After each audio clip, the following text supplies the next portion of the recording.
Kung walang aayusin, bakit ka umaasang may magbabago? Hi guys, welcome back to Real Talk Hustle for today. No, real talk. Umaasa tayo ng bagong result. Kahit pareho pa rin ang ginagawa natin. Same routine, same excuses, same priorities. Tapos, magtataka kung bakit same life. Hard truth. Change does not respond to hope. It responds to action. 3 practical reality actions na gawin natin. Pare-pareho. Number 1, pili ka ng isang bagay na ayusin mo ngayong linggo. Isa lang, pero seryoso. Number 2, mag-set ng boundary kahit awkward. Boundaries protect progress.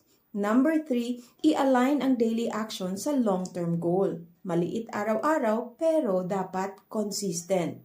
Now, here is the thing na kailangan natin accept. Hindi ka minamalas. Hindi ka palang nag-a-adjust.